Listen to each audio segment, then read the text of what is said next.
Welcome back to the deep dive. We always talk about cutting through the noise, getting you that shortcut to being really, truly well-informed. Hmm.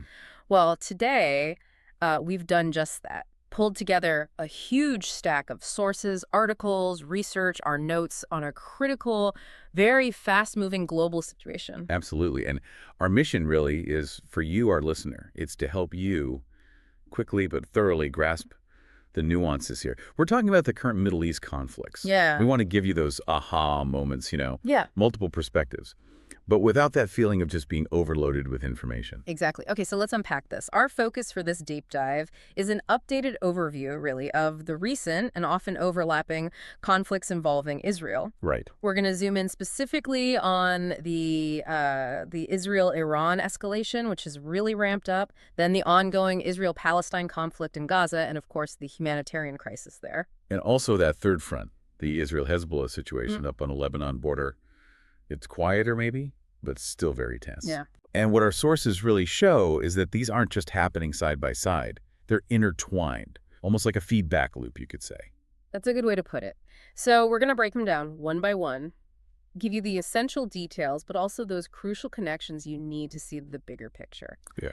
Let's start with the Israel-Iran escalation. This has gotten really intense. High-intensity missile and airstrike exchanges, especially since mid-June 2025. Yeah, things really kicked off. And our sources indicate Israel's claimed responsibility for killing top commanders from the IRGC, that's Iran's Islamic Revolutionary Guard Corps. Right, people like Saeed Azadi. Exactly. And Israel links them, to supporting Hamas or Hezbollah. And Iran, well, they haven't exactly held back either. We've seen them launch missiles directly at Israeli targets. Including that hospital strike in Beersheba, which tragically injured civilians. Yeah, and that's a crucial point here, the tactical shift. It's not just proxy clashes anymore. Not really. We're seeing direct state-on-state attacks. With immediate civilian impact. Absolutely. Clear as day. The casualty figures from this escalation alone are, well, they're stark.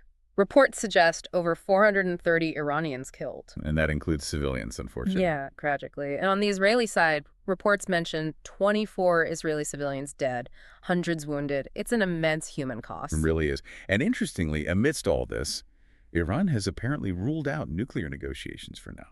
But they are keeping diplomatic channels open with Europe, which is something. It is notable, yeah. Yeah. A bit of a mixed signal, perhaps.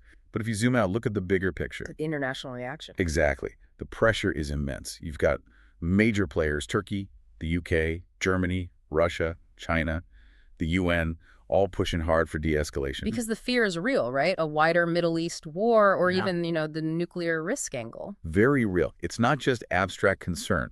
So this global diplomatic pressure, it's a significant factor. It's shaping how things might unfold. Okay. But as these Israel-Iran tensions were really heating up, a different, just absolutely devastating chapter was unfolding in Gaza. Let's shift focus there now. To Gaza and the severe humanitarian crisis. Our sources, they paint a truly grim picture. Yeah, they do. In March 2025, Israel ended a ceasefire, launched Operation Might and Sword, heavy air, artillery, ground strikes. And specifically targeting the Netzarim corridor. Right. And that corridor, our sources really stress this, it's not just random land, it strategically cuts Gaza in half. Creates a massive choke point. For movement, for aid, it's a key leverage point in the conflict. And the immediate impact of just that operation, the numbers are staggering. Sources detail over 855 people killed. And nearly 1,900 wounded. Yes. 1,869, I think the report said, in just one air artillery wave. Unbelievable. But beyond the strikes, maybe the most critical development is Israel's full reimposition of the blockade since March 2nd. A full blockade. And that means, well, it means virtually nothing gets in. Yeah. Food, water, medicine, fuel, electricity, cut off. And you hear the UN agencies, they're warning of famine-level food insecurity, affecting nearly the entire population, 2 million people. With 470,000, almost 500,000 people in catastrophic hunger. It's hard to wrap your head around. It really is. I mean, what does that level of deprivation even mean for the future there? Beyond just the immediate suffering. That's the crucial question, isn't Yeah. it? Our sources show this isn't just about numbers. Gaza's infrastructure, Yeah. decimated, Hospitals. shut down, or barely functioning. Yeah. Maybe partial capacity, if they're lucky. Water systems, electricity grids systematically destroyed. And this was all made worse, remember, by the winter conditions back in late 2024. Oh, absolutely. Massive displacement already, then flooding, disease spreading in tents and flooded shelters. It just compounded everything. So the UN aid bodies, they're reporting critical malnutrition, respiratory illnesses everywhere, waterborne diseases. And child mortality rates sharply rising. It's Mm. just a cascade of crises. Creating an environment where basic survival is the daily fight, a compounding humanitarian disaster. Absolutely. And it's against this backdrop, this really grim situation, that we also need to look north to the Lebanon front with Hezbollah. Right. Because that's been simmering too. Since October 2023, really, there's been this intermittent rocket and drone fire across the border. Back and forth. We did have that 60-day ceasefire late 2024, early 2025. That seemed to limit the big operations for a bit. Yeah, tamp things down. Yeah. And the IDF, the Israeli military, they largely pulled back from southern Lebanon by February 2025. So on the surface, maybe it looked like de-escalation. But what are the sources telling us now? Is it really calm? Well, calm might be the wrong word. Despite the withdrawal, despite the ceasefire, the situation is incredibly fragile. That's the consensus. So Hezbollah's capabilities. Their infrastructure, yeah, like rocket sites, it's definitely been degraded. Mm. Israel hit them hard. But, and this is key, intelligence suggests both sides are maintaining readiness, high alert. We mean? Increased drone surveillance, positioning of advanced weapons. It feels more like a tense pause than actual peace. It could reignite very quickly. So even when it's quiet, it's still a potential flashpoint or a pressure valve for the wider region. Exactly. That's the strategic insight here. It's always connected. Okay, so let's try and bring these threads together now. Looking at the overall conditions and risks that emerge from all this. Right. One huge thing is the widespread population displacement.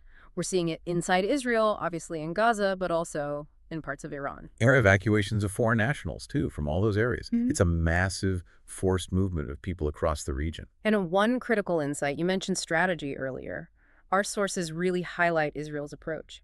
Heavy reliance on military pressure, the blockade. Trying to force concessions from their enemies, essentially. That seems to be the core logic. But stepping back, you see this stark contrast, don't you, between that strategy and the reality on the ground. The mounting civilian deaths, the humanitarian collapse in Gaza and Iran. Yeah, it's a paradox, isn't it? Using force for security, but potentially fueling greater instability through the humanitarian fallout. That's a central tension right now. And that tension, that stark contrast, it seems to be driving this growing international push. From the UN, the EU, Turkey, the UAE. All calling for diplomatic ceasefires and, critically, for humanitarian access, especially into Gaza. The pressure is definitely building for de-escalation, for relief. But the challenge seems enormous. How do you balance one side's security aims with the basic humanitarian needs of the other? That's the tightrope everyone's trying to walk. Or maybe failing to walk. So we covered a huge amount of ground, synthesized, a massive stack of sources for now.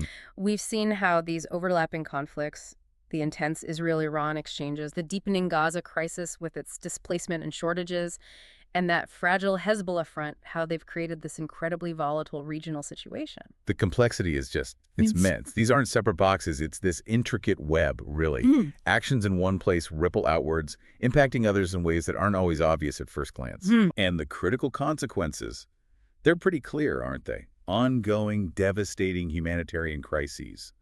The constant, very real risk of spillover into an even wider war. And those urgent calls from global leaders for de-escalation, trying to pull things back from the brink. Right. And, we really believe that understanding this, getting this knowledge, is most valuable when you actually think about it, maybe apply it. We hope this deep dive encourages your critical thinking about everything we've just shared. So here's something maybe to mull over, building on what we've discussed.